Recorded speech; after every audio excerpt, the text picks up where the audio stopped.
Campanha Nacional pelo Direito ao Aborto Legal, o coletivo Niuna Menos, o Movimento de Trabalhadores e Trabalhadoras Sem Terra do Brasil, a Assembleia de Feministas de Aviai Yala, a Organização Nacional de Mulheres Indígenas dos Andes Peruanos e da Amazônia, o NAMIAP, o Conselho do Povo Maiaca Kish, o Movimento de Mulheres do Kurdistão, a Mala e a Mala Junta, entre outras entidades. E ficou decidido, por fim, o encontro plurianual deste ano 2020 será realizado na cidade de São Luís. O convite, as participantes do nosso próximo encontro votaram pela continuidade das atividades plurinacionais de todos os anos para continuar, segundo elas, construindo a luta para erradicar o sistema capitalista e colonialista e construir um mundo melhor e mais justo. Bom, então um pouco um resumo do que aconteceu esses 3 dias, mas agora eu quero voltar um pouco, porque eu falei que essas últimas grandes manifestações que a gente vê, né, que parecem assim, grandes manifestações só, então são desdobramentos, primeiro, desses encontros, né, nos quais acontece muita coisa, e outras 3 linhas aqui que eu quero destacar, genealógicas, né, nessa árvore do movimento feminista argentino. Segundo, eu destacaria a linha de direitos humanos, que foi protagonizada e é protagonizada pelas madres e abuelas da Plaza de Mayo, né? E aqui é importante ressaltar isso, que memória e justiça na Argentina andam juntos, né? Andam juntas. E a presença das madres também em qualquer ato oficial de grande importância. Na semana passada foi a abertura do Congresso, quem estavam lá elas, na tribuna, num lugar especial. Né, a posse do presidente e da vice-presidente, estavam lá elas representando, né, elas estão nos atos oficiais, também essa coisa, tem esse caráter institucional, né, das madres. Elas também se transformaram em agentes políticas, e não sei se vocês sabem, mas o lenço verde que hoje as feministas usam na Argentina, na verdade é uma homenagem ao lenço que as mães e as avós usavam na cabeça. Bom, esse é um segundo aspecto importante nessa linha de direitos humanos. O terceiro também que eu queria destacar, parentesco, é uma larga história do movimento de dissidências sexuais que vai desde a herança do FLH, que é a Frente da Liberação Homossexual, dos anos 70 ainda, a militância lésbica também das últimas décadas, para o acesso autônomo ao aborto e o ativismo trans, travestis, intersexual e transgênero.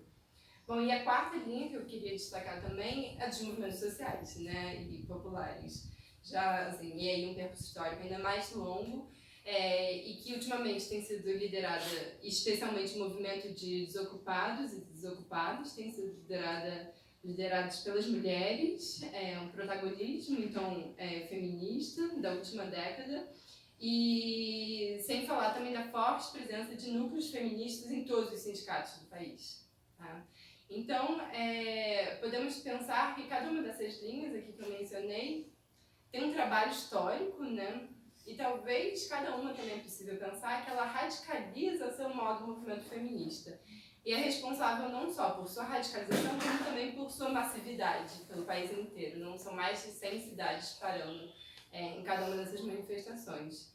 Isso não foi um movimento espontâneo, né, de 2013, mas sim até hoje, né, 2016 ou 2018. Mas sim, foi um movimento que tem sido tecido e trabalhado de modo paciente, com muito esforço, tem uma história própria, né? São muitas horas dedicadas para isso, são muitas as gerações que trabalharam e trabalham nesse projeto comum. Então, materialmente, devemos considerar todas essas reuniões, encontros e decisões que precedem essas marchas também, né? Essas assembleias que se constituem como espaços onde a heterogeneidade política elabora suas diferenças, onde a escuta das mulheres gera proximidade, onde o ritmo do pensamento também coloca um ritmo na respiração, nos gestos de estar juntas. A questão também ensaiada de uma forma também pedagógica, né? A pedagogia popular feminista que essas situações assembleares alcançam. E outra questão que eu gostaria de assinalar aqui também é na ideia e nessa prática agora que foi retomada do paro, né? Das greves. As argentinas consideram, aqui eu vou citar, que quando nos apropriamos do paro, sentimos que liberamos tempo para nós outros, né? Para nós mesmas, para pensar e atuar, para duelar, para lutar, e dizer basta e nos encontrarmos, né? Fecha aspas. A greve, então, nos coloca não só numa situação de vitimização, de vítima. Pelo contrário, né? A greve, o que ela faz? É uma maneira muito mais ativa de reunião, de manifestação, de mobilização, né? Que consolida ali uma luta, um duelo mesmo frontal. E permite, além disso, mapear a heterogeneidade do trabalho, né? Conforma também um horizonte organizativo. E por que uma greve feminista faz isso? Né? Porque ela inclui outras trabalhadoras não sindicalizadas, inclui os trabalhadores informais. Então, é se pensar essa dimensão, né, de mobilizar as forças produtivas mais diversas que o feminismo também tem. E aqui, eu acho que é a pergunta que eu quero deixar também, a importância de lançar a pergunta concreta para o Brasil, né, para as brasileiras. Como paramos? Como encontramos a maneira de nos reunir e nos constituir e nos instituir como agentes políticos, assim, né? E pensar nessa linha, e aqui eu já vou me encaminhando para o final, e tentando fazer a relação com, então, essa potência feminista, e como ela, então, esse é o exemplo argentino, e como é uma potência instituinte, né? Por quê? Por tudo isso que eu estou falando. É uma potência de construção de comum e de produção de direitos. E quantos direitos, quantas leis eu citei nos últimos parágrafos aqui, nos últimos momentos. E por quê? E aí aqui é uma discussão que a gente pode fazer também. O feminismo, assim como o racismo, o antissemitismo, a exploração pelo trabalho, as questões de classe, são questões constitutivas da modernidade, né? Dessa organização sociopolítica, tal como a conhecemos e que está aí. Essas lutas levam a uma questão crucial que importa toda a sociedade, né? como um todo. Por quê? Porque diz respeito ao como o nosso mundo moderno foi formado e arquitetado, né? Nele, incluídas todas as instituições, as relações afetivas, os institutos jurídicos, o urbanismo, né? A maneira de se organizar as cidades, a cultura, as trocas, enfim, o modo como regulamos todas as atividades, sejam elas econômicas, laborais, sociais, culturais. E não é à toa que essas epistemologias, né, como normalmente são chamadas, elas são levadas para outros campos, para se pensar o urbanismo, para se pensar a cultura, para pensar o trabalho, através do feminismo, através do racismo, né? E como essa forma de criação de uma crítica que transversaliza, né, e que reúne esses movimentos de luta para todos os âmbitos de nossas vidas. Então, reside nessas lutas a capacidade de produzir comum por isso, por essa reunião, por esse aspecto genealógico também de formação da modernidade, né? Essas lutas constituem o nó górdio, né, nodal de nossos princípios organizativos enquanto sociedade e política. Mexer neles, né, mexer nessas lutas, nesses movimentos, nessas questões, também é desatar nós, é desatar esse nó górdio formador da modernidade, mas é também desatar e armar para novas tramas e outros traçados sociais. Então, o que queremos dizer quando falamos que essas lutas produzem outras tramas? Quando se luta politicamente, se luta pela produção de direitos, onde há relações marcadas pela dominação e opressão, né? Relações de exclusão e injustiça, transformando essas relações em índices de desigualdade, né? Botando o dedo na ferida, a falar isso aqui é desigualdade, né? Como se faz esse tipo de exclusão racial, esse tipo de injustiça. Né? Sinaliza. Então, a luta por direitos sinaliza, é um índice de conflitos, reconhece os conflitos, né? Os torna visíveis. E a luta consolida uma dinâmica de constituição de poderes coletivos também, né? Por essas reuniões, por essas organizações, por esse movimento de resistência. E ao se constituir tal intervenção conflitiva com as estruturas institucionais vigentes, os agenciamentos políticos escrevem na realidade existente algo que não é da ordem do interesse, tampouco da ordem da identidade, mas sim que é da ordem do comum. Né? A pergunta não é por qual direito é universal, meramente, né? Mas sim qual conflito é um assunto comum. A ampliação dos direitos, por isso, não significa somente incorporar mais direitos ou incorporar mais indivíduos. É também reconhecer nos direitos a potência extensiva de uma ideia de sociedade. Os direitos são índices, como disse, de relações de dominação, de opressão, de exclusão. E sua enunciação pode ser concebida como conflitos políticos, isto é, não uma relação desigual entre particulares, mas entre partes. E as partes formam um todo, né? Esses conflitos, e isso que os direitos sinalizam quando eles são requeridos, esses conflitos são índice de uma partição da ordem social e da ordem institucional, né? Alguém está de fora, ou alguém está fraturado, né? São imagens de uma comunidade partida, rompida, desintegrada, né? Que essas situações de injustiça, de exclusão, de opressão geram. Então, os direitos, em outros termos, anunciam, por isso, um princípio do comum como sintaxe de sua universalização. Tá? Por quê?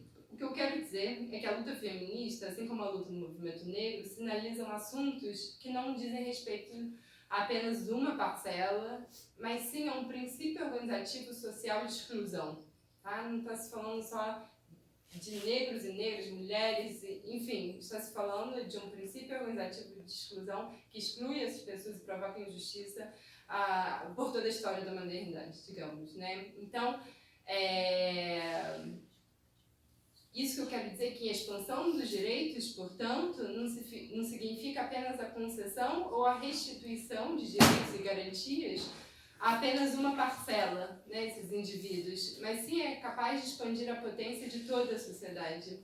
Então, por exemplo, quando houve a conquista do casamento igualitário nos últimos anos, isso não diz respeito somente aos casais homossexuais, mas a toda nova forma de reconhecimento de laços afetivos. Essa expansão provoca uma expansão do direito de todos, e por isso um aprofundamento de nossa democracia, porque importa em democratização dessas relações, tá? Uma realização constante e atualizada do lema do universalismo. É um universalismo que se expande, que se aprofunda e que se concretiza materialmente a cada uma da realização dessas lutas. Expandir a democracia, ou seja, pensá-la sempre como um processo de democratização contínuo. Por isso, encontrar formas de institucionalizar, e é esse o caso que eu tentei exemplificar com das argentinas, encontrar essas formas de institucionalizar essas lutas é penetrar e colocar-se ativamente no mundo concreto. É mexer nos sistemas ideológicos, culturais, econômicos, e daí a necessidade de pensar que instrumentos concretos, né, quais instrumentos concretos de lutas podemos desenvolver para chegar a isso, para penetrar nisso. Greves, novos direitos, leis, políticas públicas, né? Qualquer um desses enfrentamentos materiais reais, tudo aquilo que é possível colocar tais sistemas em xeque. Ou seja, pensar na prática a ação política de nossas lutas hoje. Se dissemos antes que o feminismo constitui um dos nós górdios que formam a modernidade, se falamos da importância de desatar tais nós, aqui deixo para a nossa discussão uma última metáfora. Desatando esses nós, como podemos tecer, como as três irmãs moiras que na mitologia grega fabricavam, teciam e cortavam os fios da roda da fortuna, determinando as vidas de mortais e divindades, como podemos juntas tramar com estratégia, liberdade e alegria nossos próprios destinos, tomando-os pelas mãos. É um trabalho a se fazer e a se pensar. Obrigada.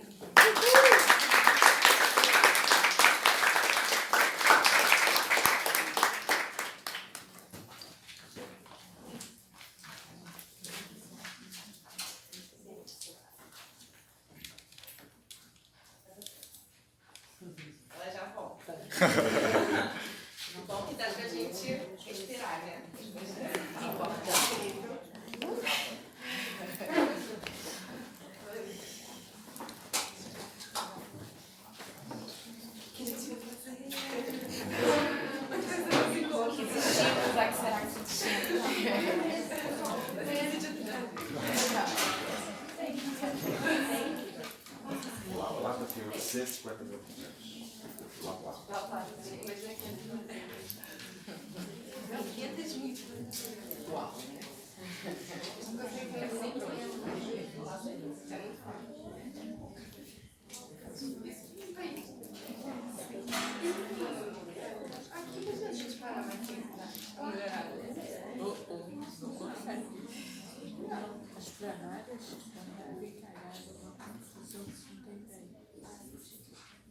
Mas são anos articulando. A gente quer esperar que a gente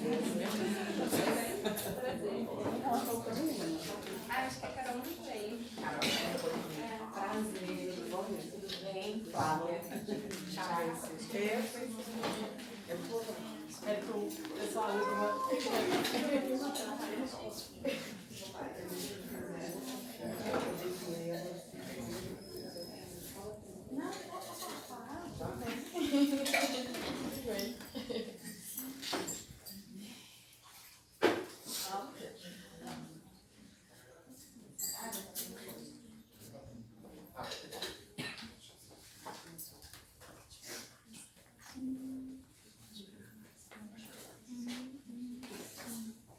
Bluetooth connected.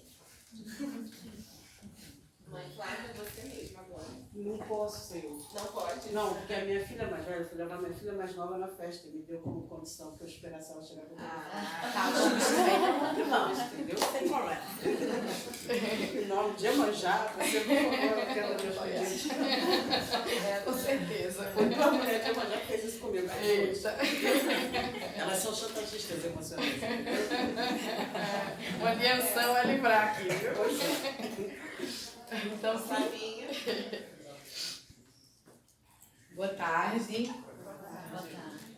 Eu quero, então, pedir licença às mais velhas, aos mais velhos. Quero agradecer, começar agradecendo a Vivi, ao grupo, né, ao espaço, por estar aqui hoje. E é um prazer estar com vocês, né? E eu vou começar, então, um pouco nesse pedir licença a outras linguagens, né? Então, começar aqui com um canto.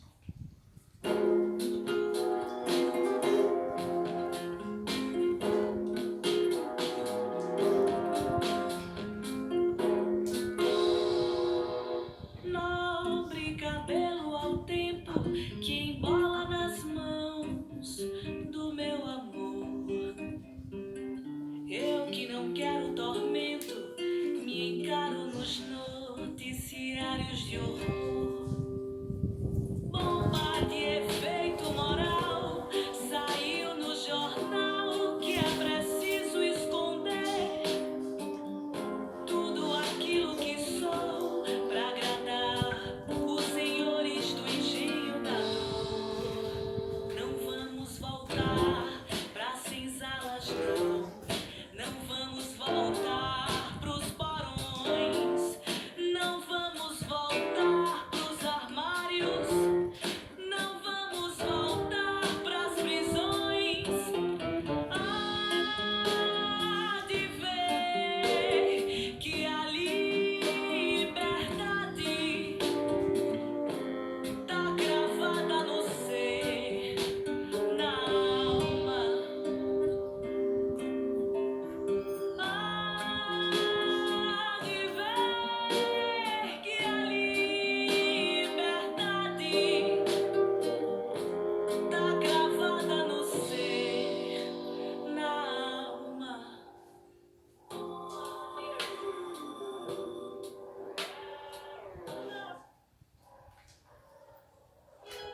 Josiara, cantora de Juazeiro da Bahia, Engenho da Dor, 2018, nossa filha. O ano passado, a Vivi também fez esse convite e quando eu acordei hoje eu fiquei lembrando, né, desse encontro do ano passado e fiquei pensando do que será repetido, do que tem de novo na minha fala, no tempo presente, no que pode ser afirmado hoje com vocês. Era para ser um canto de liberdade. As mães que perderam seus filhos, as mulheres encarceradas de tantas formas. Era para ser um canto de liberdade, um canto, ainda que chamuscado, das faíscas que queimaram os corpos de nossas irmãs outrora. Aquelas curandeiras, sabedoras de si, dos seus feitiços fizeram argumentos de acusação do mal. Era para ser um canto de liberdade e assim, meio tonto, meio vertigem, canto de banzo, de maresia, canto de navio, de sequestro, de corrente, de fel da diáspora, pedaço de saia, boneca sem olho, brinquedo acalanto, nas noites do mar. Era para ser um canto de liberdade e foi estilhaçado de espelho, sífilis, de roubo, dizimação, canto silenciado, negado, sem lugar, em meio às violências todas, os tantos açoites. É também um canto quase requiem, pelos companheiros que se foram, os filhos levados, o sumiço das nossas histórias. E delas fazem ficha policial, estatística, categoria diagnóstica. Tentam se apossar do nosso útero, da nossa cabeça, do nosso desejo, da ancestralidade que nos funda. Tentam, mas não conseguirão. Era para ser um canto de liberdade e foi trincado pelas grades dos manicômios, das prisões, dos conventos. Disseram-nos bruxas, loucas, histéricas. Dizem-nos drogadas, perigosas, macumbeiras, vadias. E somos mesmo. Com certeza. Era para ser um canto de liberdade e é.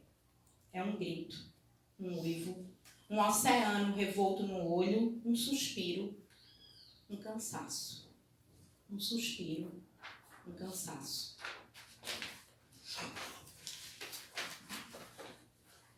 Da violência do não pertencimento, da expropriação de nós mesmas, do saque de todo dia. Mas esse canto rouco, torto, tonto, só se faz ponto, se firma ponto, se o verso de uma chama o tambor do coração da outra. Pelo desejo de liberdade, de existir, de ser quem a gente é, de não negar as diferenças, de negociar os egos, privilégios e seguirmos escapando da morte e da prisão, do patriarcado e do racismo, fabricando outros espaços, tempo, respiração, juntas e vivas. Eu quase sempre começo com um poema de uma outra pessoa, embora eu tenha começado com o da Josiara, né? Mas esse poema, esse rabisco saiu de mim, né? Nesse encontro com outras mulheres e nesse encontro com o que eu tenho tentado fazer na conexão com essas dores. Eu tenho percebido assim que nos últimos tempos falar sobre luta e luta de mulheres, sobre as nossas lutas, desde esse lugar material, que é o lugar dos nossos corpos, que é o lugar do nosso tempo, do tempo presente, essa cartografia do presente, que é quente, que é taquicárdica, que tem pele, que tem nervos.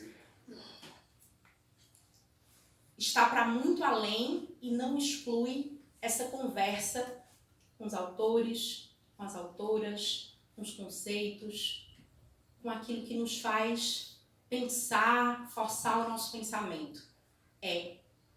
Seguir dialogando com isso, mas sem perder contato com isso aqui. Então é desde esse lugar de uma Flávia nordestina, paraibana, nascida no Agreste da Paraíba, em Campina Grande, que completou 8 anos de experiência nessa cidade louca, que eu quero compartilhar algumas coisas com vocês. E esse compartilhar é desde algo que a inspiradora feminista negra Bell Hooks chama de uma necessidade e de uma possibilidade, de uma afirmação, de um erguer a voz. Bell Hooks ela traz essa expressão de um erguer a voz no sentido, inclusive, daquela criança respondona, né, que alguém diz alguma coisa, tenta censurar, tenta tolher, tenta conter, e a criança ou o grupo minoritário, o grupo, enfim, posto à margem, responde numa voz mais alta, e esse erguer a voz, então, como um ato político, como um ato também de cura.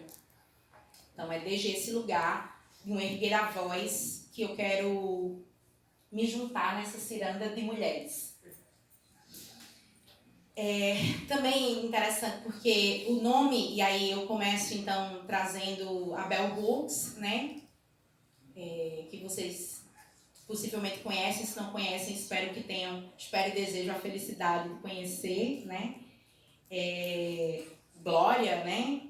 De batismo, Bell Hooks é o nome que ela adota, essa feminista negra, então ela adota a partir de um evento dela criança, que num desses momentos que ela responde ativamente a alguém, e alguém diz, olha só, parece a Bell Hooks. A Bell Hooks era a bisavó dela, que era uma mulher também preta, respondona, entendida como boa parte de nós como mulheres raivosas, como mulheres loucas, e que precisamos então nos acalmarmos, né? Falarmos mais polidamente, mais baixo.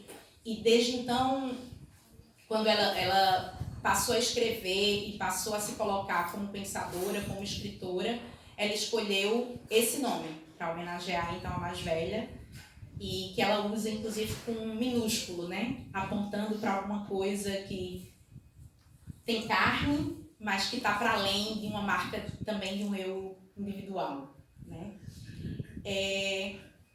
O que eu quero seguir partilhando com vocês tem a ver com a construção de um corpo militante, com a construção de uma possibilidade de pensar resistências à moralidade patriarcal, racista, proibicionista. Como Vivi me apresentou, eu sou médica, por incrível que parível, psiquiatra, antimanicomial e antiproibicionista. Militante feminista de um coletivo chamado RENFA, Rede Nacional de Feministas Antiproibicionistas. E do que eu estou falando? Para falar um pouco disso, para falar dessa luta, entendendo essa luta como algo que vai além de um miudinho, mas uma luta fundada, construída e sustentada a partir de um lugar interseccional que conecta outras identidades, que conecta outros lugares e, portanto, outras lutas. Eu quero, então, trazer de onde nasce essa inquietação, porque de onde nasce essa inquietação é onde se cruza com a possibilidade de falar carnalmente da luta. Como eu disse, eu sou psiquiatra, psicoterapeuta e ave migratória também. Morei em vários lugares e numa dessas experiências de voltar para a minha primeira terra aqui, Paraíba, né, que eu fui passando por outras terras e estou aqui nessa. Numa experiência de volta, eu trabalhei, então, há alguns anos no CAPS, Centro de Atenção Psicossocial, um serviço de saúde mental construído a partir da perspectiva da reforma psiquiátrica, para crianças e adolescentes e também para pessoas que fazem uso problemático de álcool e drogas. E naquela experiência, naqueles CAPs, num período, eu estou fazendo um recorte específico de um período, né, porque eu trabalhei muitos anos em vários CAPs. Num período de menos de 2 anos, eu tive a experiência de ter 7 garotos que eu atendia assassinados. Eu já comecei dizendo assassinados, eu ia começar dizendo mortos, mas eu gosto de dizer primeiro mortos, mas depois contextualizar que não foi de morte morrida, mas que foi de morte matada. Eu nunca fui proibicionista, ou seja, eu nunca me coloquei em relação às políticas sobre drogas a partir de um lugar que vê a abstinência como um imperativo e que acha que determinadas substâncias e comportamentos devem ser criminalizados ou patologizados. No entanto, eu não era ainda aquilo que se pode chamar de uma antiproibicionista ou de uma militante antiproibicionista. Eu era crítica, mas na minha carne ainda não tinha sido construída a verve, a ferida flamejante da afirmação dessa luta. E os meninos começaram a morrer. Eles eram todos jovens, todos pretos e alguns quase pretos de tão pobres. Naquele momento eu pude conhecer, para além daquilo que eu lia, que eu estudava, aquilo que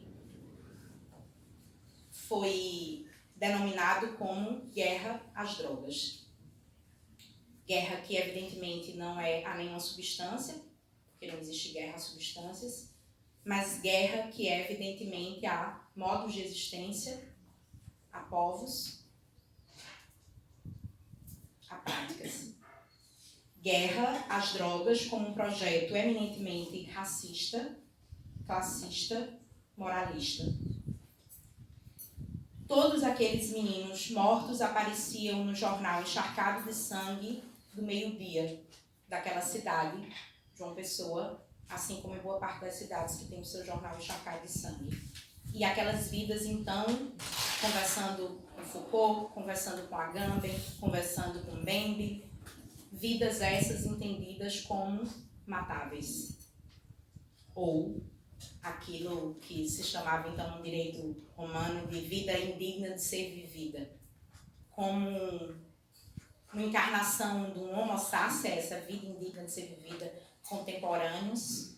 Esses meninos entendidos, seja como usuários, seja como envolvidos, sobretudo, com tráfico de drogas, têm então assinado pelo Estado e pela sociedade a sua carta de execução absolutamente banalizada, legitimada e, eu diria, infelizmente, desejada. E muitas vezes celebrada. Vidas matáveis de jovens usuários de drogas ou comerciantes. O argumento do tráfico, então, passa a ser, na história da humanidade, um argumento que exacerba e dá ainda mais força à construção de um Estado racista e classista punitivista. Os meninos morrem, essas vidas, então, banalizadas e, portanto, também essas mortes, e eu começo a receber mães, companheiras, filhas. E começo, então, a lidar com aquilo que é a possibilidade do luto dessas meninas, dessas garotas, dessas mulheres, dos seus companheiros e dos seus filhos. E se essas vidas são matáveis, como afirmar a possibilidade de um luto? Aqui eu faço aliança com as mães de Acari, com Antígona, com as mães da Praça de Maio, para evocar a necessidade de afirmar a dignidade dessas vidas. E naquele momento começava a pensar o que é esse lugar dessas mulheres nessa guerra. Eu tive aquelas bonitas sincronicidades, coincidências, que é da gente encontrar um livro na hora que a gente está sofrendo de alguma coisa. E eu então encontrei o Diante da Dor dos Outros, da Susan Sontag, que ela traz os 3 Guinéus da Virginia Woolf, e especialmente o texto em que a Virginia Woolf responde a uma carta fictícia de um jurista que pergunta então para ela o que é possível fazer para se evitar a guerra.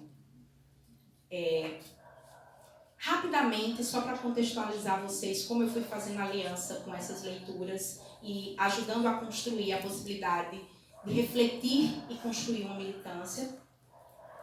Virginia Woolf, então, começa já problematizando, dizendo, mas como assim, né? É a pergunta de um homem a uma mulher, sendo que a guerra é um empreendimento masculinista feito, sobretudo, por homens, em que boa parte dos homens se sentem glorificados. E aí ela vai fazer uma conexão entre o que é militarismo, patriarcado e guerra. Começo então a estranhar e a refletir sobre esse lugar diferente dessas mulheres que perdem seus filhos, seus companheiros e que não fazem a guerra, mas que também participam, que não fazem a guerra de um modo geral, mas que participam da guerra a partir de outros lugares.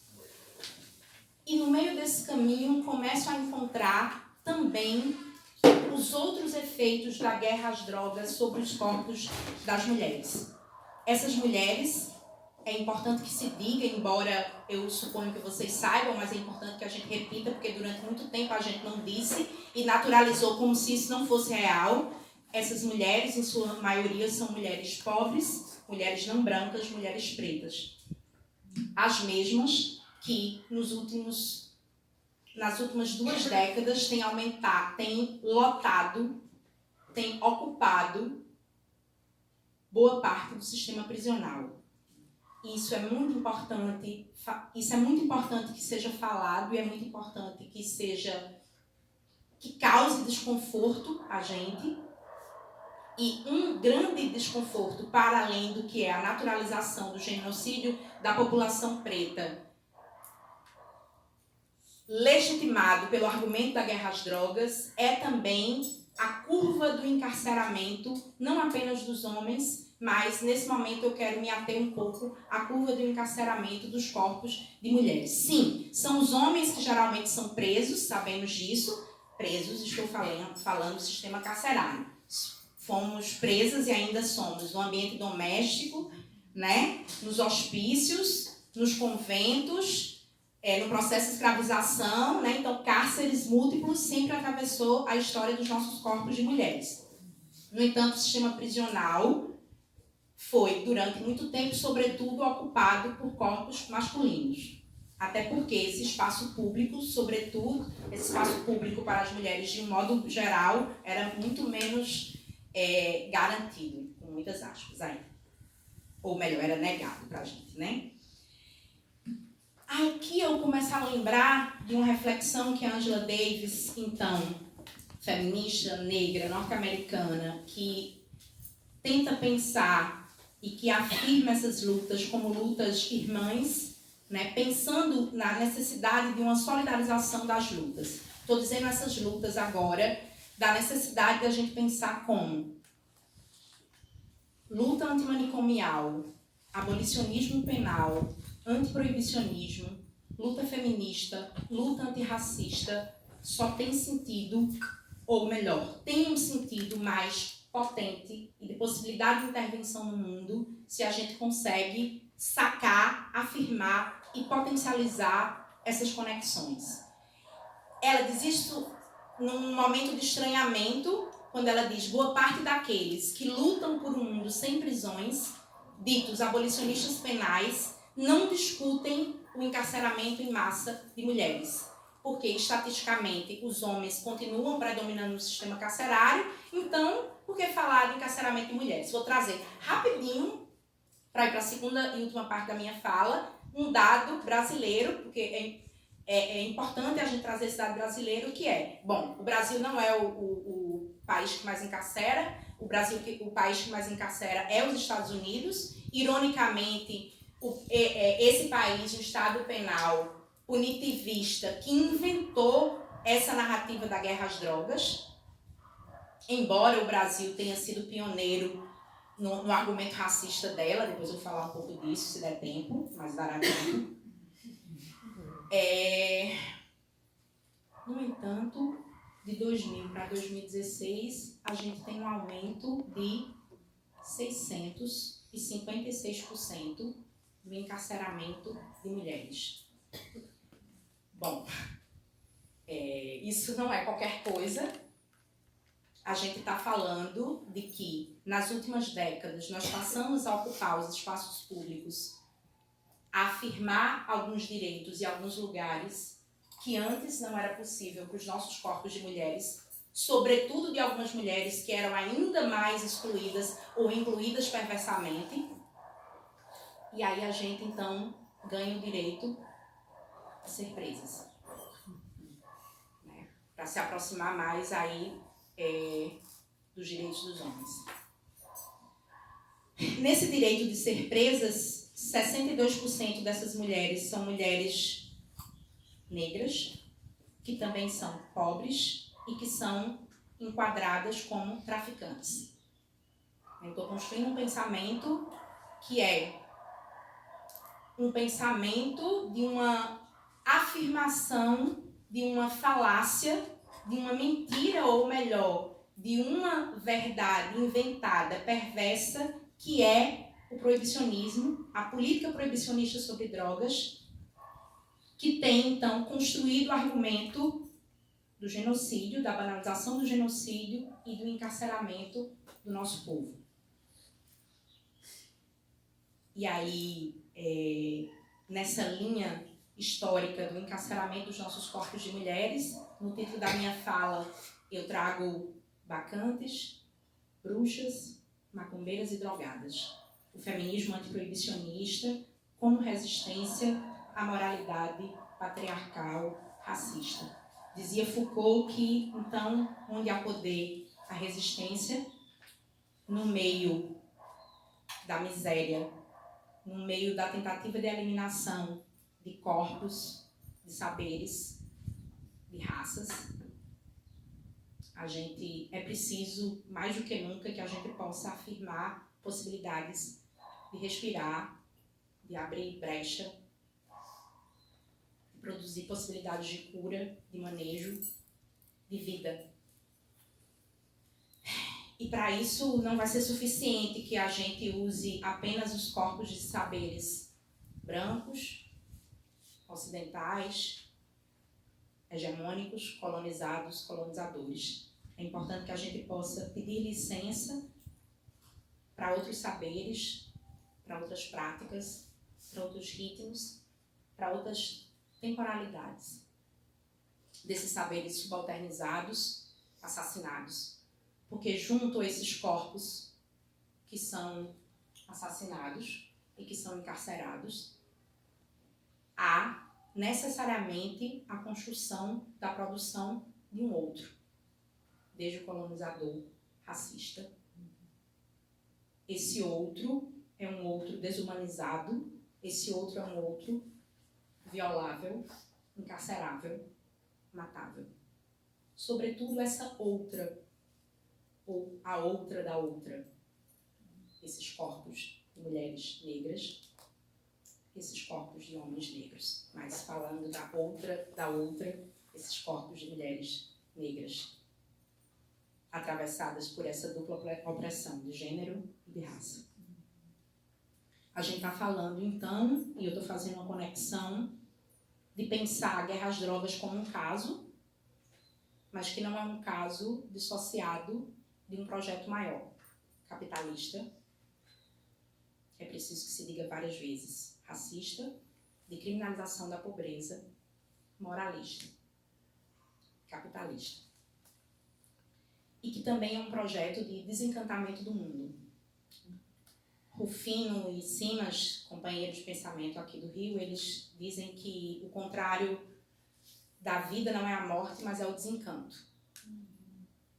E quando a Silvia Federici faz aquele belíssimo estudo dela para dar visibilidade a esse grande e terrível acontecimento que durou tantos séculos, que foi o acontecimento, então, do extermínio de milhares de mulheres, sabedoras de si, dos seus corpos, dos prazeres, das ervas. Acontecimento histórico que frequentemente foi trazido para a gente de um modo colateral, quase como um mito no sentido triste e parco de ver o mito, né? Porque o mito é uma coisa incrível. Mas... E aí a Silvia Federici vai dizer em um certo momento que para o capitalismo nascente, patriarcal, era preciso tirar a magia. Eu digo isso e tremo um pouco. Eu tenho ultimamente, eu não sei, acho que eu tô meio desequilibrada. Feito fala, eu sempre muito emocionada. Eu não faço mais fala calma, não. Antigamente, porque eu era calma. Ou eu me esforçava bem até de mim mesma, não sei. Mas agora eu só faço fala muito emocionada. E digo isso porque pensar que o capitalismo patriarcal, que o patriarcado capitalista é também um projeto de desencantamento, é poder a gente se dar conta de que erigir e sustentar uma certa racionalidade totalizadora, destituidora do outro, permitiu e permite criar e sustentar um determinado mundo e não outros. Um projeto de desencantamento do mundo onde cabeça e corpo estão dissociados. A gente sabe, eu fico até sem graça, né? Porque eu tô do lado de uma mãe, mas estamos aqui, né? Então, estamos aqui todos nós já aprendizes, Somos né? vozes ancestrais. É isso aí. Somos vozes. Axé. É isso. Se cabeça e corpo, a gente sabe então do mau agouro que é separar cabeça e corpo, né? O projeto Desencantamento do Mundo racionalista patriarcal é um projeto de dissociação da cabeça e do corpo, de horror ao corpo, de horror à mulher, às mulheres, de uma lógica dicotômica, moralista, bélica, de guerra. Entendendo guerra como um combate contra, como um combate, uma tentativa de destituir e de destruir o outro.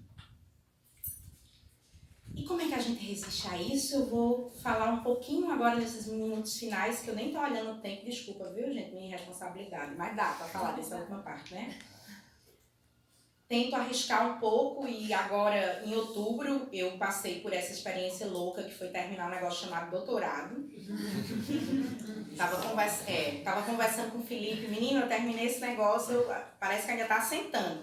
Terminei, fiquei meio lesa ainda tô um pouco lesa, mas enfim. Sobretudo, né, terminar um doutorado quando não se espera que esse corpo chegasse tão longe também, né? Mas tamo aí. No início, no meio e no fim da construção do meu projeto de pesquisa, que é um projeto de pesquisa de tese, de vida, de militância, tudo misturado, tudo ao mesmo tempo agora, que não está separado, cabeça e corpo não estão separados. Uma pergunta me ocorreu, e essa pergunta é uma pergunta que tem me acompanhado, que é como resistir à guerra de um modo não bélico.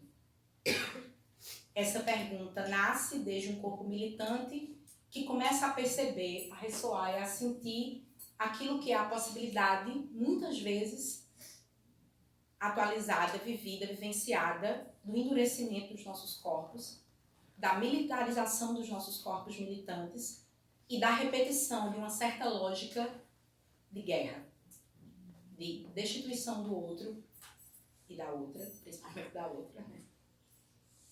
De silenciamento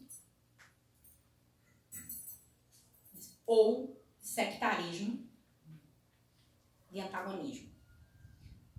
No meio desse caminho eu tinha me encontrado com um texto, que é um texto que me acompanha quase como um mantra, um ponto na minha vida, que é o Pra Dar Fim ao Juiz de Deus, do Deleuze, está lá no Crítica e Clínica,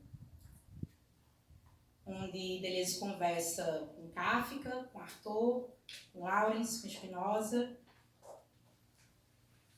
colocando uma possibilidade de combate ou de luta que possa ir além desse modo antagonista,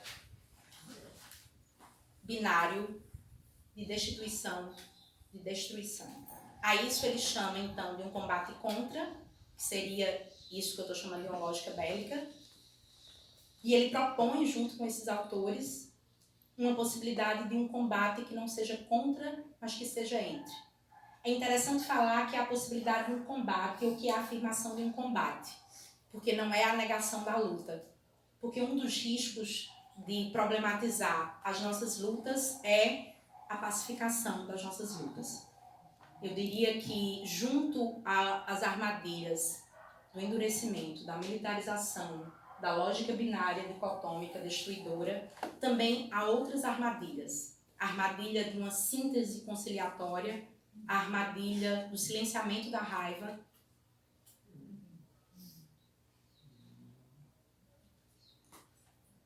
Dizia Heráclito de Éfeso, há 2.600 anos atrás, que tudo é combate, tudo é luta. A gente podia dizer aqui, junto com os nossos ancestrais, que também campo de batalha é campo de mandinga. Ou seja, que há que se reencantar também o campo de luta.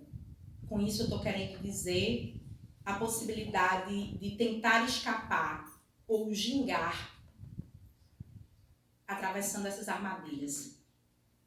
Um espaço para ambiguidade, para dúvida, para negociação, para a inclusão do corpo, dos saberes ancestrais subalternizados,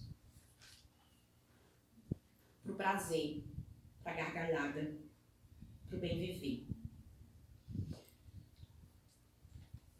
O feminismo antiproibicionista, às voltas com tentar, dentro do campo antiproibicionista, afirmar a necessidade de uma luta por outras políticas sobre drogas, mas que incluam um pensamento de classe, de gênero e de raça, tenta trazer para o movimento antiproibicionista o cuidado como método.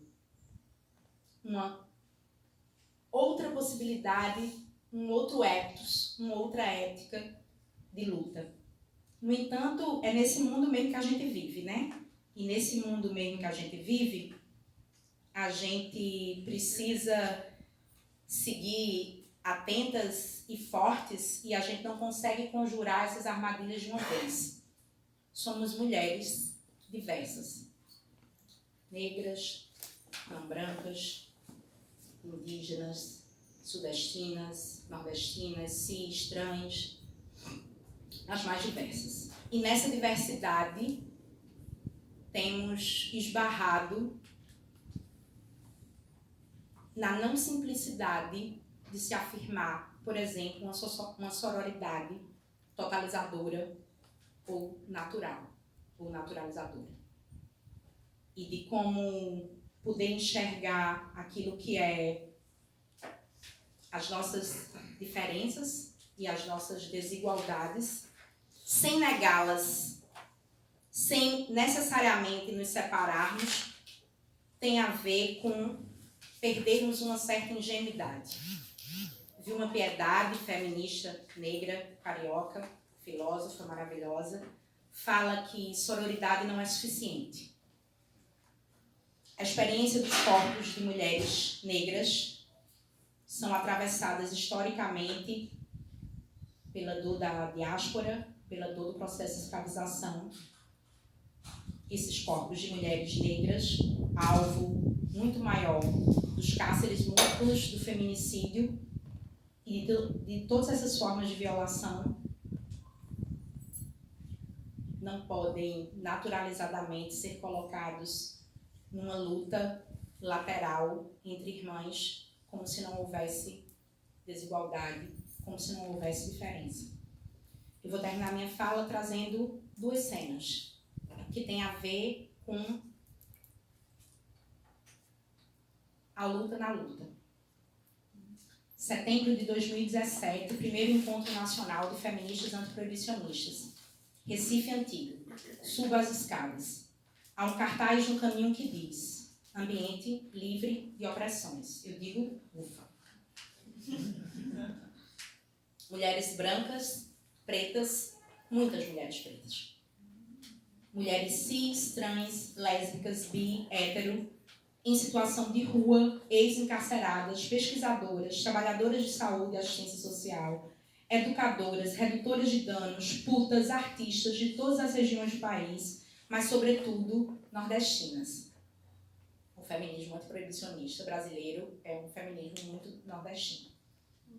Usuários de drogas, feministas antiproibicionistas, antimanicomiais, abolicionistas penais, antirracistas, anticapitalistas. Falamos de autonomia, de liberdade, do direito ao corpo, da necessidade de transversalizar as lutas, de nos cuidarmos juntas enquanto lutamos. A luta como espaço coletivo de cuidado, como um antídoto à dureza da luta e da opressão. Na luta. Cuidado como metodologia e como ethos. A participação política como um direito. A necessidade de disputar. A renfa como um movimento social, como estratégia de cuidado, inseparáveis. O movimento social desejando pautar as políticas públicas. Encontro pares, reencontro companheiras. É 2017. É no corpo que sinto, em diversos momentos, a força desse encontro com minhas irmãs. Silêncios, arrepios. Falo pouco, não por me sentir silenciada, porém por sentir mais necessidade de ouvir. Paredes grafitadas, ervas defumadas e cantos, múltiplas rodas. Quando vejo os grupos de trabalho, tendo a chegar no grupo de redução de danos. Mas antes de chegar neste, um grupo sobre questão racial. Naquele momento, setembro de 2017, não me senti autorizada a estar naquele grupo. Dizemos depois, quase em coro, a questão racial é transversal aos outros temas. As mulheres daquele grupo questionam na partilha com um grande grupo. A pauta do racismo é só de pessoas negras? Feminismo interseccional. Acreditamos que uma pauta não atua sem a outra. Pensamos em grupos de trabalho para a rede, grandes pautas que se atravessam, necessariamente. Cuidado e redução de danos, população em situação de rua, justiça, desencarceramento, cultivo medicinal, diversidade, antirracismo.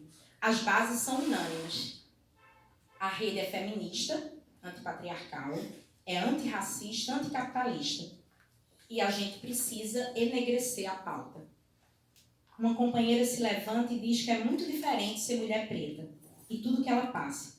A opressão, a vulnerabilidade toda, tudo que tem que passar para ter algum espaço e quase não ter. O cansaço. É muito diferente, não há como comparar. Em muitos momentos ela performa com enorme força. Vocês sabem o que é? Vocês sabem o que é? Como um refrão, pergunta e já emenda. Não. Muitas de vocês não sabem o que é. Não, vocês não sabem o que é. De alguma forma, um convite. De outra, uma impossibilidade. Vocês sabem o que é? Em alguma medida, aquela experiência não poderia ser acessada pelas mulheres brancas ali. Como produzir proximidade respeitosa sem negar a diferença, sem negar a história da desigualdade? Me pergunto enquanto rememoro e estremeço. As discussões sobre os grupos e os métodos, as formas de organização seguem. Dali a pouco, uma companheira preta diz que não considera necessário um grupo específico para pautar antirracismo, já que essa questão transversaliza todas as outras, que não vê sentido em ter um grupo específico para tal pauta. Outra companheira, não branca, retoma a grande discussão e logo há uma outra intervenção. Dessa vez, uma mana preta chega afirmando que há racismo nesse encontro, no ENFA. Que há racismo na RENFA,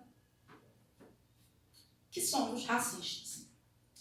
Descreve algumas situações em que mulheres pretas foram interrompidas, que isso, sem dúvida, era racismo, que se repetia, que talvez não fosse possível uma real construção entre mulheres brancas e pretas.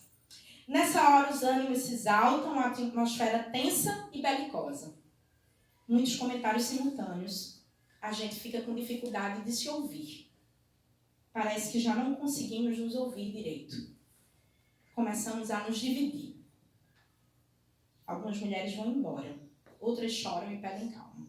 Uma das companheiras, muito à frente da organização do evento, pergunta como foram as situações. É importante que a gente fale, que a gente diga, que a gente dê materialidade. Como era aquilo de dizer que a rede era racista? Vamos falar sobre as situações. Alguém disse que talvez não seja realmente possível. Se é estruturar o racismo, se ele estrutura as relações, é possível construir relações entre brancos e pretos que não reproduzam o racismo? Há saída?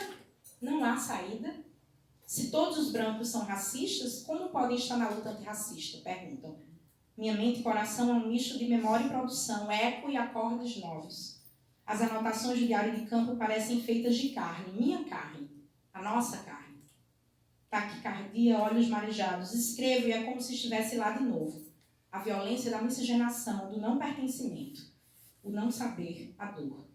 Enquanto as companheiras falavam, discutiam, eu não conseguia articular um som sequer. Eu, que habitualmente não costumo ter dificuldades em me colocar verbalmente, me calei. Senti uma dor no peito que desatava em choro. Mas não era só tristeza e dor. Sentia que era necessário. Era trágico. Precisava ser dito. Precisava ter lugar para se dizer da desigualdade, da incomunicabilidade da dor. Da dor, da raiva, do ressentimento, do sentimento que insiste, do trabalho que é preciso ser feito sobre o ressentimento, sobre a dor que ressente nos corpos pretos abordados pela polícia, silenciados, mortos, fetichizados, criminalizados e violentados de todas as formas. Mas há um comum possível? Uma companheira pernambucana, entendida como branca, nesse Brasil complexo e tantos entretões, emocionada, pede a palavra. Não. Antes dela pedir a palavra, ela estende a mão para uma mais velha, uma companheira preta de Salvador. Ela pede perdão. Não, eu não sei se perdão ela pediu. Eu já não me lembro direito. No entanto, ela pede, ela suplica que a gente possa se ouvir e que a gente não se separe. Eu não sei se eu consigo transmitir a força dessa cena. A gente não sabe de tudo, ela diz. Ela repetia em nós, em nosso corpo tambor como prece. A gente não sabe de tudo. A gente puxa a companheira. A gente não tem só cabeça, a gente tem coração. A gente tem coração. A gente faz uma grande roda e vai se aproximando de novo no centro. A gente chora. Chora e dá a mão. Não é sem dor. Não é sem raiva. Como é estar juntas na tensão, sem nos destruirmos? O que é possível? No centro, ervas. Acendemos. O espaço é defumado, defumamos-nos em uma espécie de rito abaiomi em plena guerra. Quantas diásporas? Quantas prisões? Quem deu esse nó não soube dar. Companheira, me ajude, eu não posso andar só. Eu sozinha ando bem e com você ando melhor. E alguém começou a cantar de repente.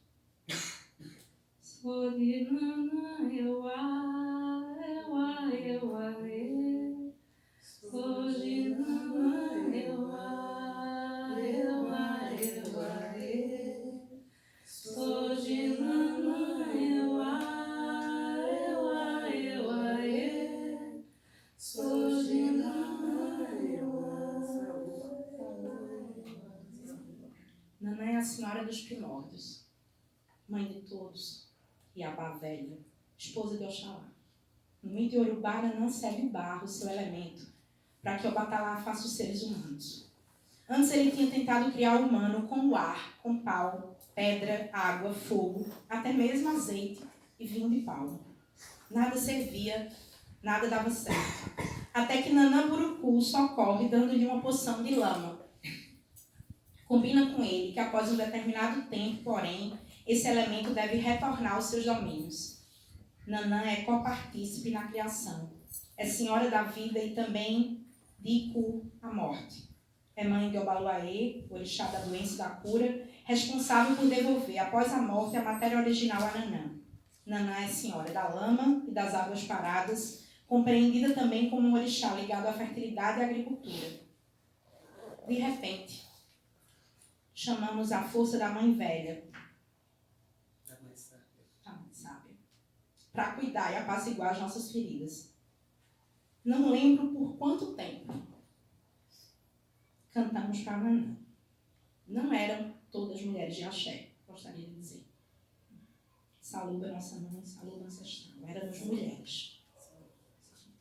Éramos mulheres com corpos marcados por dores múltiplas. Diferenças, mulheres de muitos lugares, singularidades, raivosas e amorosas. Tentando cuidar e continuar juntas, sustentar algum possível, alargar um possível. Saudávamos nossa ancestralidade enquanto dávamos lugar para as nossas dores. No bar, conversando, depois do rito, senti vontade de saudar uma das guerreiras feiticeiras. Não havíamos resolvido. Nós não resolvemos com esse rito esse problema. Porque os problemas não se resolvem. Mas estávamos cuidando. Decidimos cuidar juntas daquilo que não tem solução. Solução final é nazismo, né? Estávamos cuidando, nos dispondo a cuidar juntas. Era disso que se tratava. Desatar nós, fazer outros, construir outras tramas. Pensei em Xangô, meu pai, orixá da justiça. E senti vontade de dizer a ela que ele sempre a inspirasse. Tinha axé em sua fala. Foi quando ela me mostrou em seu braço tatuado um machado. Epílogo. 111 tiros. 80 tiros por engano. O corpo de Cláudia, cadê Amarildo, o menino Bruno voltando da escola ou indo. Os 5 jovens, todos presos. Ágata Félix, 8 anos, um tiro de fuzil. 8 anos. 5 crianças mortas desde o início de 2019 na cidade maravilhosa. 4 tiros na cabeça, ela, mulher preta, favelada, vereadora, filha de Ançã. 4 tiros na cabeça. 4. Carandiru, Candelária, Cari, Jacarezinho, Alemão, Caveirão, Caveirão aéreo. É só mirar na cabecinha e fogo. Marighella, cancelado, censurado. Ninguém aposenta mais. Terreiros destruídos. As bolsas cortadas. Anoitece no meio da tarde em São Paulo. A floresta em chamas. O céu desabando. O Brasil é o 3º país que mais encarcera. As prisões, uma continuação do sistema escravista. Autos de resistência seguem sendo arquivados. A guerra às drogas mata todo dia. Morreu mais um, mas era traficante. Comunidades terapêuticas, prisões, não haverá mais visita íntima. Revista vexatória, todo dia há. Brasil cordial. 2. Existimos, a que será que se destina? Palmares, Canudos, Acari, Maré, Margarida Maria Alves, Chico Mendes, Marielle Franco, Conceição Evaristo, nós. Os ameríndios nos ensinam. Todos nos vemos como humanos. Nos conta viveiros, não conversa com eles. Homem, mulher, jaguar, tudo que há. O outro diferente de nós é o outro diferente de nós. Aos nossos olhos, humanos são os da nossa espécie. Mas os ameríndios sabem, somos todos humanos. E não é aquele papo de consciência humana não, viu, gente? E falamos desde uma perspectiva que está no corpo. O ponto de vista está no corpo e cria mundos múltiplos. A condição comum entre os homens e os animais é a humanidade. Gente é homem, bicho, espírito, tudo gente, pessoa. O outro, radicalmente diferente, é visto como presa, predador, qualquer coisa assim. Na real, todos têm alma e também um ponto de vista e são sujeitos. O outro é que é o outro. A gente é o outro do outro. Porém, quando o nosso outro se olha, é gente que ele vê também. Trata-se de restituir às humanidades negadas, diz o feminismo negro. Diz nessa nossa cultura onde o outro é presa ou é preso quando enquadramos como predador. Ainda é preciso dizer, vidas negras importam. O único na tribo que consegue atravessar as perspectivas é o xamã. Mas há um lugar nos conta-viveiros onde a diferença dos pontos de vista é anulada e exacerbada. Vejam que coisa linda e tensa. O mito. Há um lugar onde a diferença dos pontos de vista é anulada e exacerbada. O mito. No mito, cada espécie aparece aos outros como aparece para si mesma, como humana, e age manifestando sua natureza singular, de bicho, planta ou homem. O mito fala de um estado onde o eu e o outro, o bicho, a planta, o homem e a mulher, se interpenetram, mergulhados em um mesmo meio pré-subjetivo e pré-objetivo. Meio cujo fim, justamente, a mitologia se propõe a contar. E, finalmente, só o mundo reencantado pode nos restituir à humanidade perdida, nossa e dos outros. Dos outros que também somos. Nessa empreitada, os xamãs, as benzedeiras, as mais velhas, podem nos ajudar. Também as crianças. Os xamãs em nós, as bruxas. Há que contarmos histórias. Outras. Há que nos reunirmos em volta da fogueira, com nossas ervas, nossos cantos, contar outras histórias uns aos outros, há de ser a resistência que seguiremos afirmando, ainda que o céu já esteja desabando sobre nossas cabeças.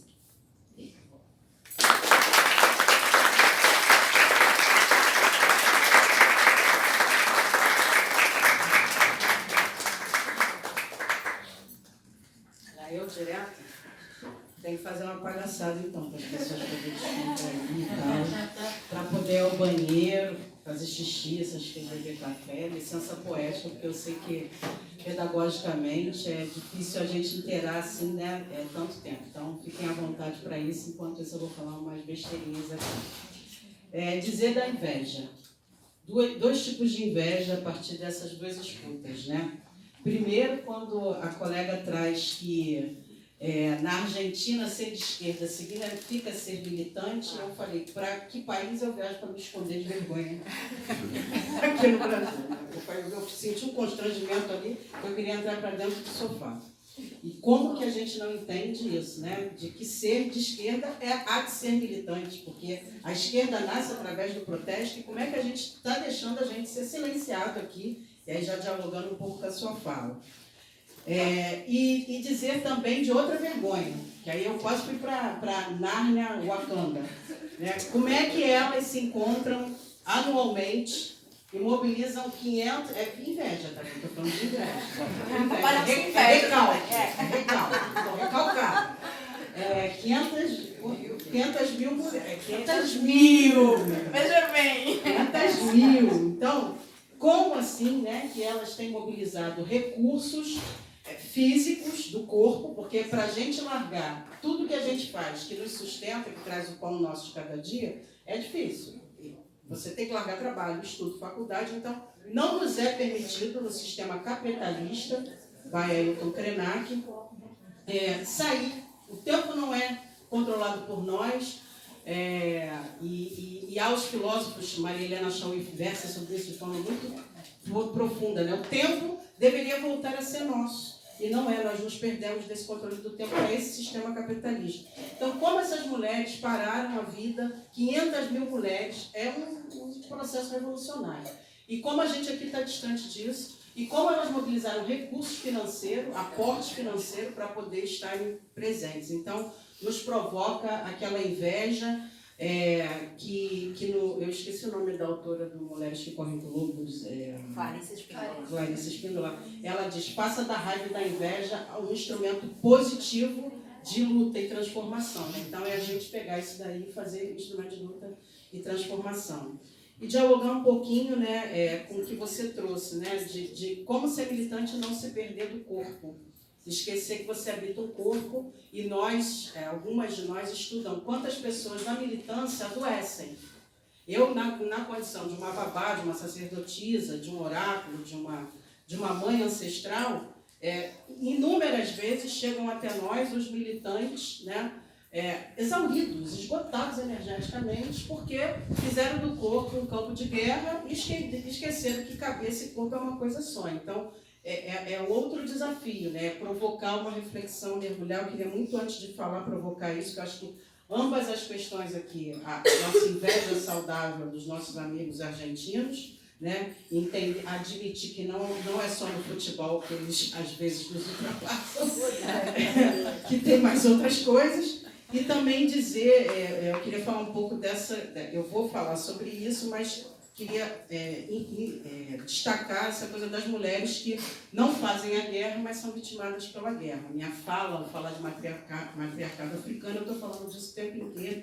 E como que a gente reflete essas questões e o silenciamento dos corpos e da raiva, né, da querida Bell Hooks. Né? Como é que a gente está silenciando a raiva e como é que a raiva não está virando para a gente o que a gente chamaria, na visão iorubá, de contra-axé, ou na visão da Umbanda, uma demanda, ou também uma visão mais espiritualista, e como é que a gente aqui, corpos em movimento, objetos pensantes, intelectos em transformação, como é que a gente sai provocado de um encontro como esse, sábado à tarde, e a gente vai fazer disso produto, né? Eu para estar aqui, a mais velha de uma já me chantageou e a mais nova de uma já me chantageou, ou seja, eu fui chantageada emocionalmente por 2 mulheres.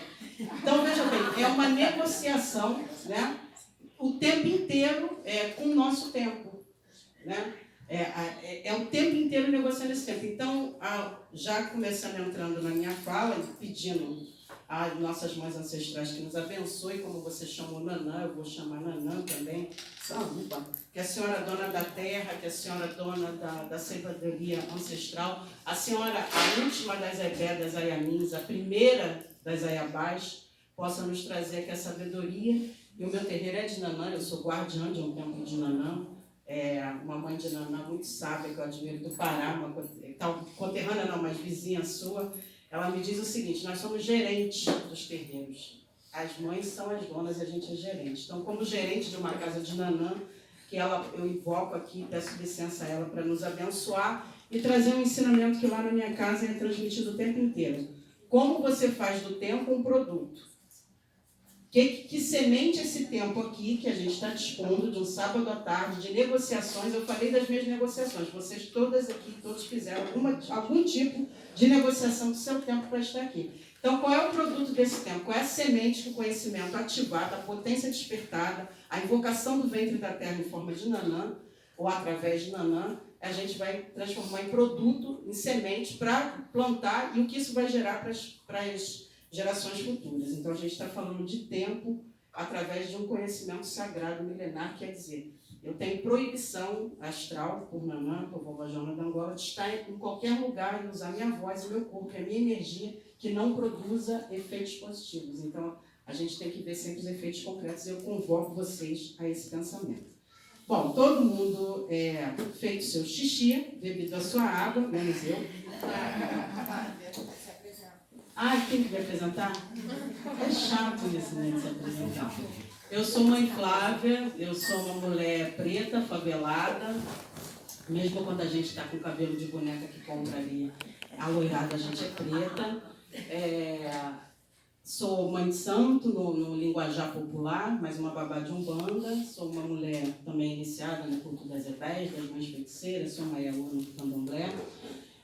Coordeno um trabalho de assistência afro-religiosa no sistema prisional, sou socióloga, sou especialista em políticas de gênero na América Latina, sou gestora pública, mestranda em processo de negociação com o tempo.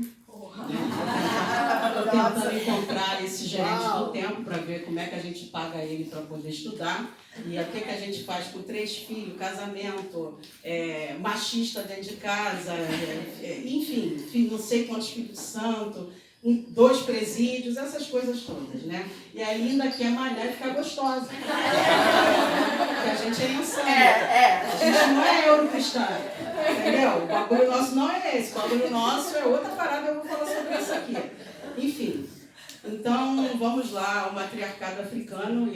Enquanto elas falavam esse respeito ao tempo, não podia me colocar em posição de controlar o meu tempo, mas em virtude da ansiedade que eu creio que vocês estejam de participar, e eu vou encurtar a minha fala para dar tempo das pessoas participarem. Obrigada. Quer açúcar? Não. Então, vamos lá. O que é o matriarcado africano, que é uma coisa que a gente começa um pouco mais a modernizar, e tudo que é modernizado é intoxicado.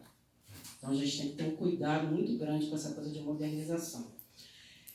A gente precisa desconstruir algumas coisas, né? Quem vai trazer à tona da sociedade moderna, entre aspas, esse pensamento é Sheikh Anta Diop de Dakar, que é maravilhoso. Eu tive a oportunidade de ficar 16 dias no Senegal. O Senegal é para a África o que o Brasil é para a América Latina, ou seja, é um centro, uma espécie de referência na produção acadêmica, intelectual, e tudo isso se deve a este homem, Sheikh Anta Diop de Dakar. A universidade dele lá, ela tem proporções gigantescas, é realmente uma cidade, e Anta Diop é uma referência lá do panafricanismo, do afrocentrismo e do matriarcado.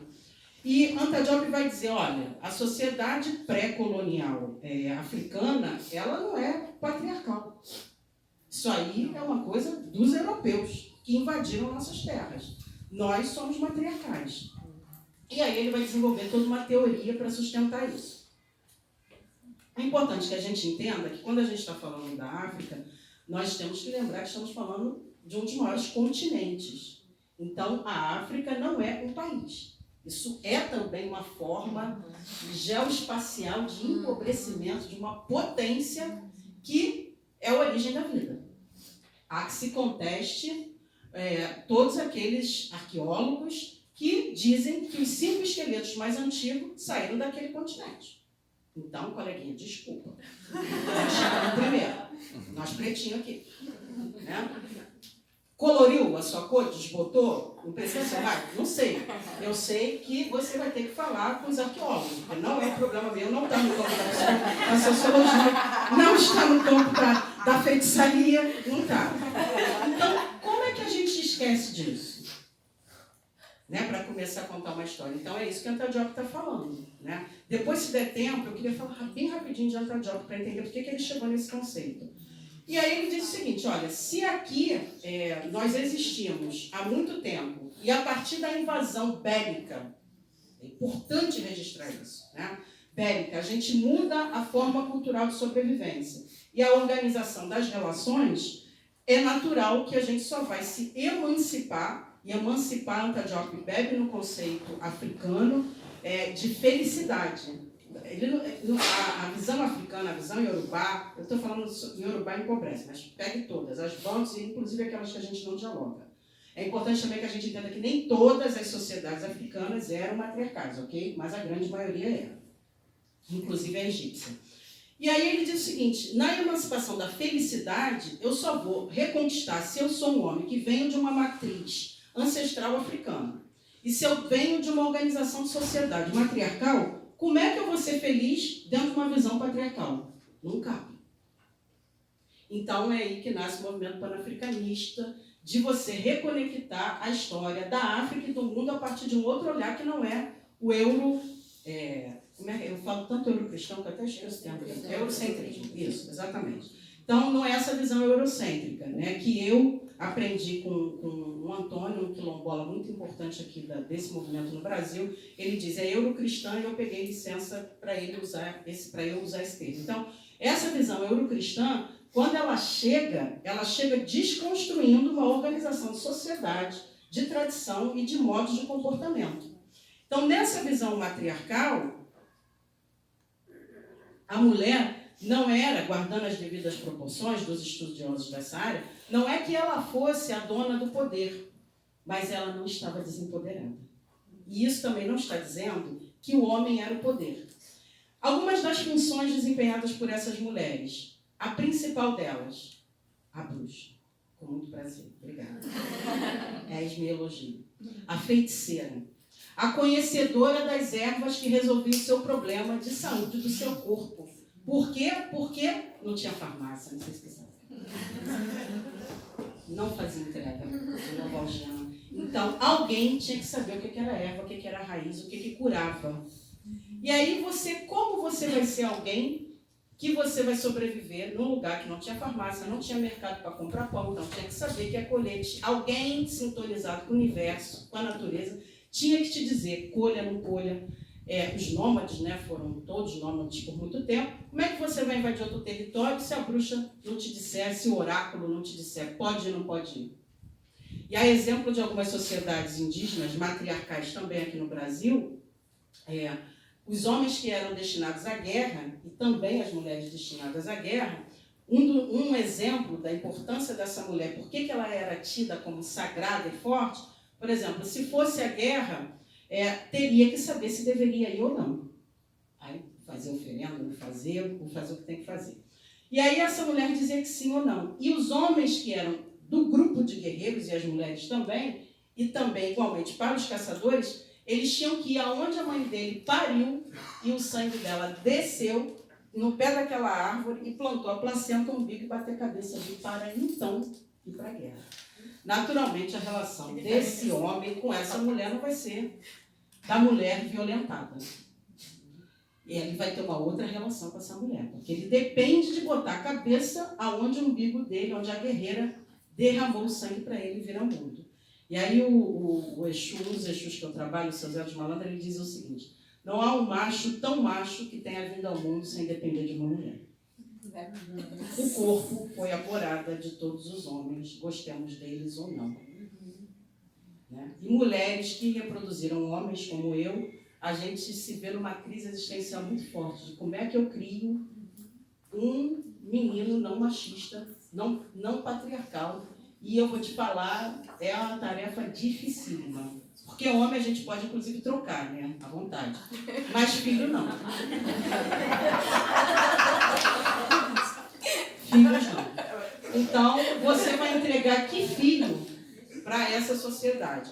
E aí você tem que entender muito o que é a tua origem. E aí é o que o Anta Diop fala. Então, eu só vou me emancipar com a felicidade se eu me reconectar à minha história, e não a história de um povo que chegou aqui, me estuprou, me bateu, me escravizou, me matou, pegou as mulheres, que eram essas mães sagradas, que pariam esses homens, e que esses homens não esqueciam que elas eram o seu primeiro corpo, né? O seu primeiro corpo, e perde essa conexão, estupram essas mulheres, né? Até hoje, um dos tipos de estupro mais comum na África, naqueles territórios de guerra, ontem eu estava explicando a diferença das sociedades em guerra islâmicas e as sociedades em guerra africanas, em que pese o fato do Islã ter uma presença extremamente forte desde o século VIII na África. Então, é delicado a gente entender, mas é importante isso. Depois, no final, se quiser, eu aprofundo isso. E aí, como entender, então,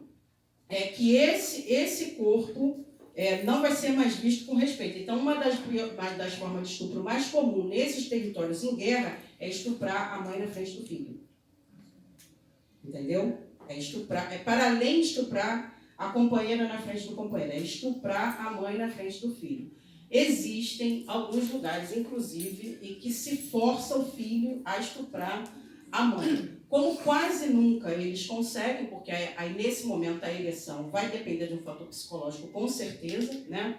Eles fazem de outras formas, mantém a pessoa acordada, o menino acordado, droga, e deixa acordado para presenciar, né? E muitas vezes, inclusive, fazem o filho depois matar a mãe. Porque dizem que pelo ato do estupro ela tornou impura aquela família. E aí é uma mistura de culturas ali para poder determinar essa linhagem hereditária ancestral. E aí essas funções dessas mulheres foram esquecidas por essa sociedade eurocristã invasora. Eu não chamo de colonizadores, eu chamo de traficantes, estupradores, pedófilos, ladrões, invasores.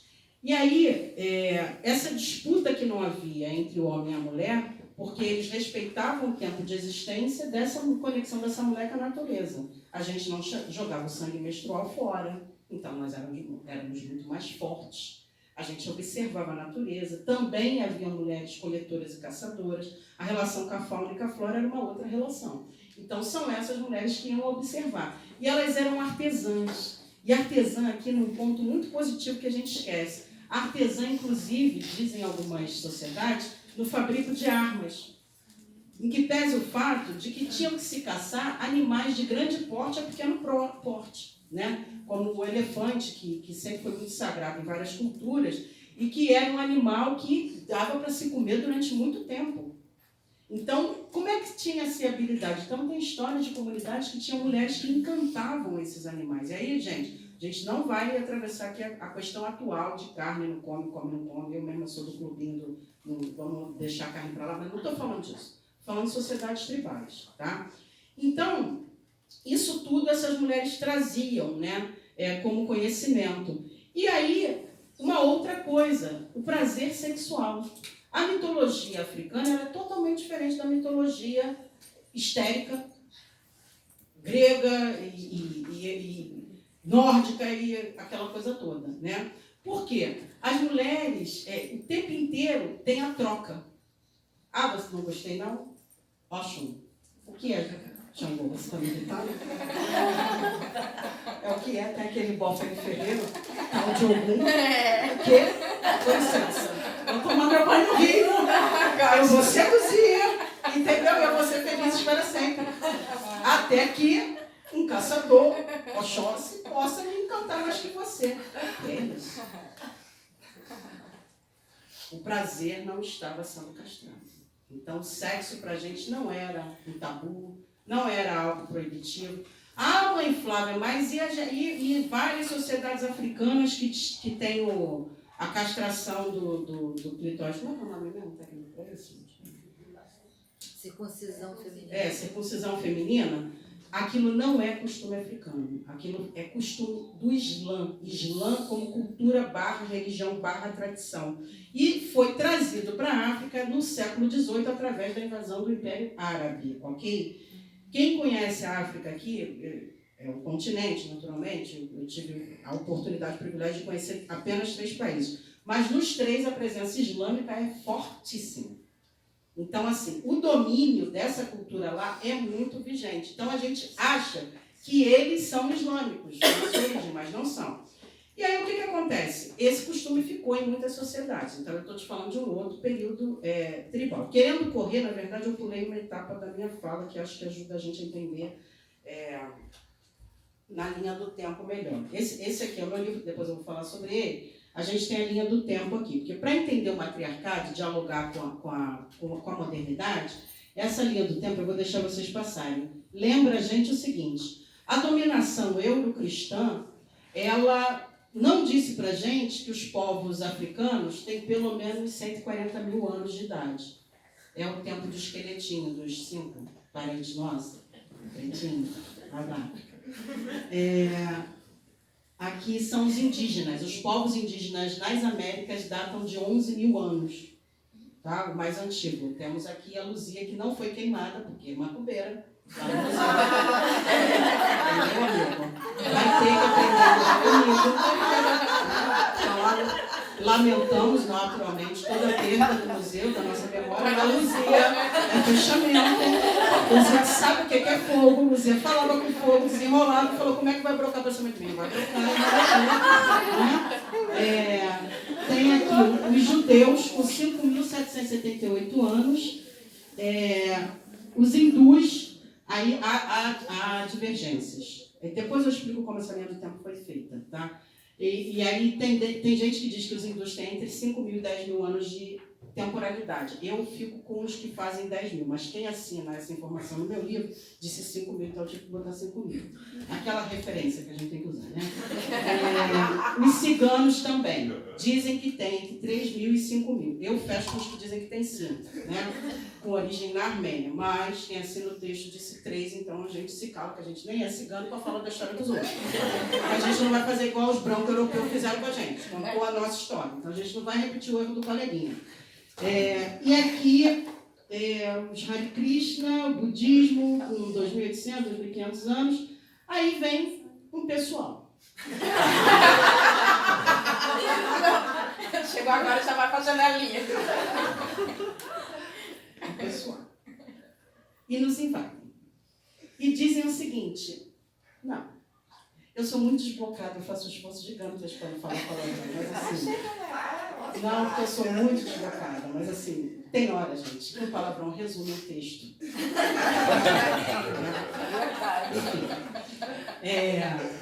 E aí eles dizem o seguinte: o que é isso? Esse povo diz que tem esse tempo todo? Não. Mentira. Zero a linha do tempo. Vamos começar a contar de agora, a partir de Jesus Cristo.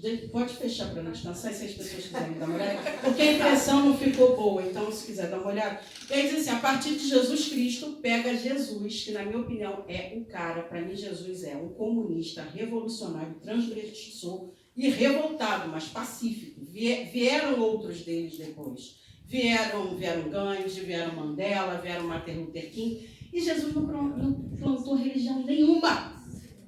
Se detém a estudar a história de Jesus, velho, não é nada disso que esses caras falaram. É totalmente o inverso, assim.